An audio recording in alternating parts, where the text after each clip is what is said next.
Cool. This is our Renault 2003. It's 2.4 litres. It's a medium wheelbase, high top, and this is a tour video because we're selling it, or for anyone else to see what we've done inside. So inside we have an L bench, a big bed unit, single unit, which pulls out into the double, and it's on rails, which we'll talk more about in a bit, and then this mattress pulls over, and that's the double. So this is the front side. There's some storage up there above the cab. It's open cab, but we've got curtains. Yeah. This is the back. The main design for the van was to keep surfboards hidden underneath the bed. So we store about 4 to 5 surfboards at any one time. This wetsuit storage, towels, any other gadgets, outdoor stuff, gear, ready to go. One thing I missed on the back was this storage unit. A little sort of trap door that folds up just to store just things that you don't use very often, sort of spare parts, van stuff, like jumper cables, etc. Yeah, and this was the main reason we built the van like this, was to hide surfboards and just keep them out of the way on sort of day-to-day living. And it's a huge space. We've also used it to transport skis.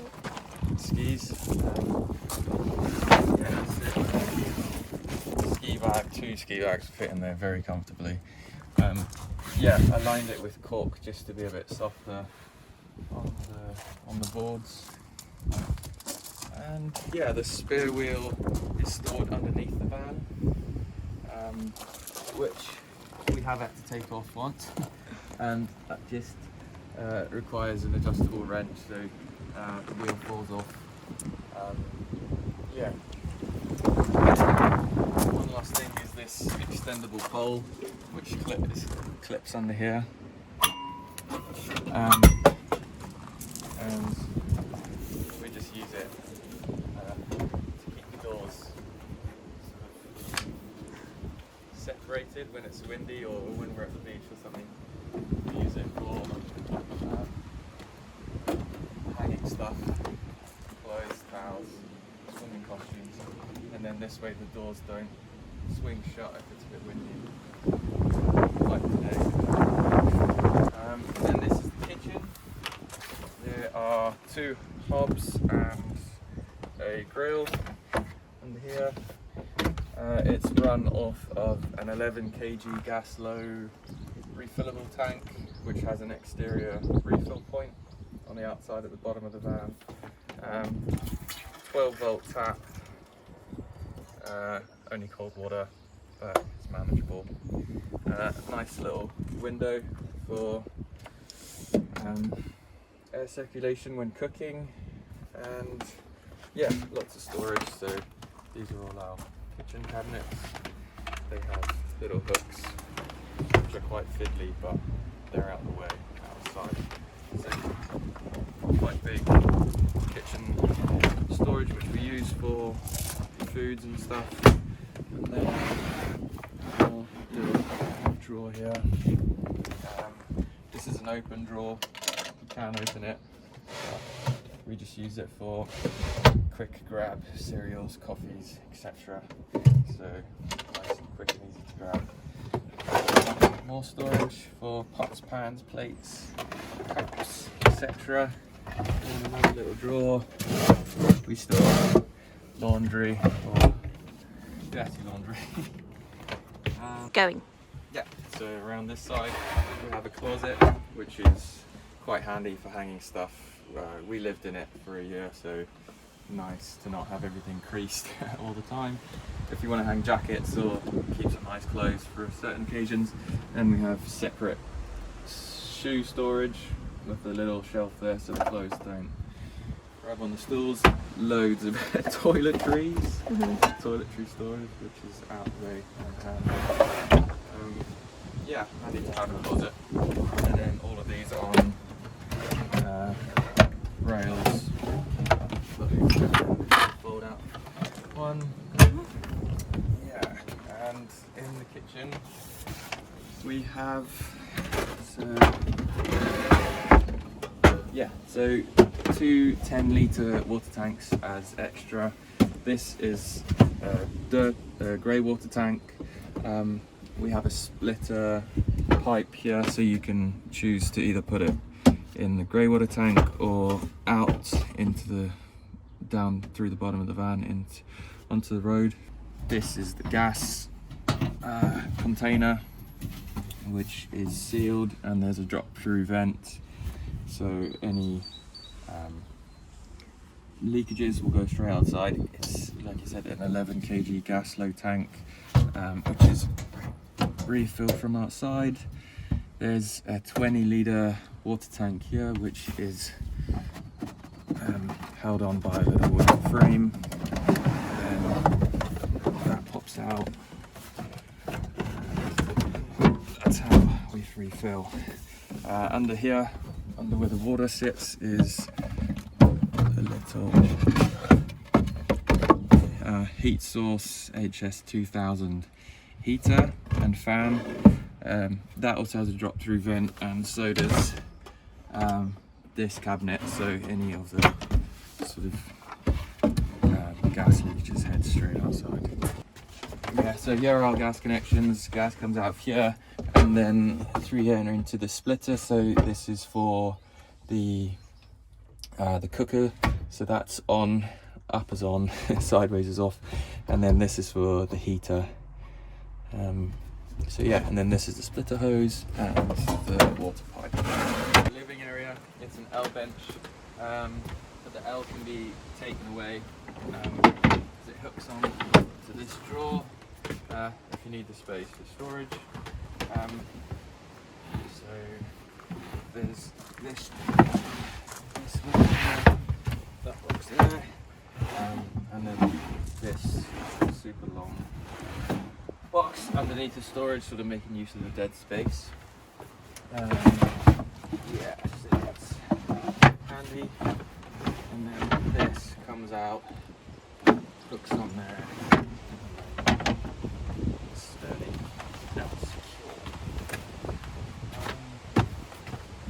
Then we have a table which we store up there easily. That tightens, and the table just sits perfectly in there. Yeah, and that's a nice big table for eating and working, hanging out. So underneath the bench,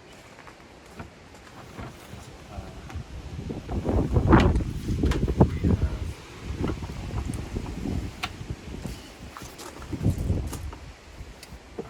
this 12-volt cooler fridge pulls out, which you don't need to open the bench for, and that's pretty handy. It keeps things really cold even through summer and stuff. We usually have it on for like 5 hours a day or so. This is our electrics. We have two 200-watt solar panels on the top and two 230 amp hour leisure batteries. Solar comes in here, solar charge controller, and then is distributed to all of the various things. This is a fuse box, and it's a bus bar for the negative wires. It's all labelled there with the different fuse sizes. And there's kill switches, so this is for the inverter, there's a kill switch here, and then kill switch for the solar as well. And there's two monitors which you can monitor your solar power input and output. So that's the inverter, which I use pretty regularly to charge my laptop. Pretty powerful laptop for like 3D modelling and CADing and stuff like that. There's 2 cigarette lighter points. One is used for the fridge, and then 2 USB points, and then a couple more USB points on the bed, with a USB-C and an older style USB. And then these are the light switches for the roof LEDs. So there's a circuit of 4 on the back, which is nice and bright for cooking and stuff, and then a circuit of 2 on the front. Yeah, just different light options. And then, yeah, so the bench also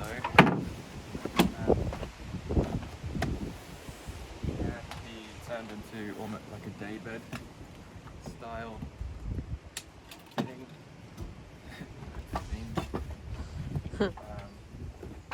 Kind of easily. Doesn't take too long. That is a fold-out leg with some hinges. Store it wherever. One hole there. And then these little brackets, Z brackets, X brackets, whatever you want to call them. Sit. I'm going to take this out first. And they have their little holes, so they sit there, and then we put just like little bolts through there just to keep this from falling out. So then that back cushion ends up there. Well, yeah, we use that sometimes during the day when you just want to hang out, but also be able to use the kitchen, because when the bed's out you can't really use the kitchen. We've also had people have sleepovers, so it doubles up as another bed. The van's not quite wide enough though, so you've got to sleep diagonally. And yeah, so that is stowed away.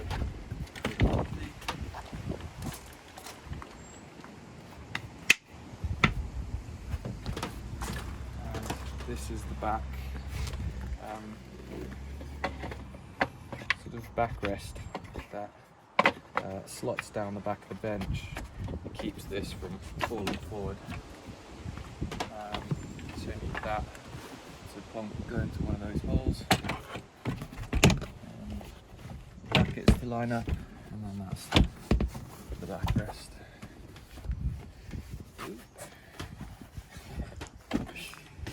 Yeah, so that's that. And then there's little hangers for cloths and stuff, and this brush sort of lives on there, and this foldable shelf, which is nice. Let you sit here in the morning, put a coffee there or whatever. Also has a footrest, nice orange socks, and that just clips under here and keeps in place. It's pretty sturdy, so it doesn't shake around while driving. This is the controller for the heat source, heater and fan. So you've got a fan there, heater there, and then this is your controller. Yeah, so this is the thermostat, so it'll be automatic, so wherever you set it, it will turn on when the temperature drops. Yeah, the bed, which I can tell you more about.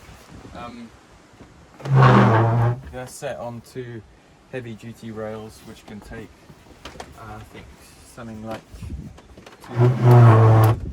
200 plus kgs. So sort of the easiest way I found to put the bed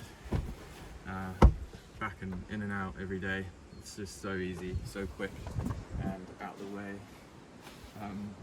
When you're in a small space, to have a static bed, I didn't think made much sense. So yeah, the bed is quite high, but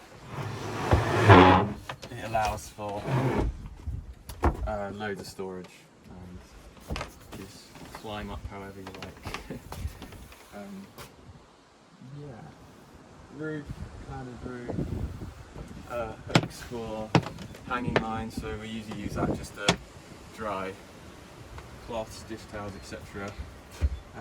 Bits of clothes every now and then. The curtains we've put on these loop and hook, so they just fall down like that. We just shove those in there at night time, and then you just roll them up. And yeah, the sliding door curtain is the same. It's got just hook and loop system. Don't know if I'm missing anything.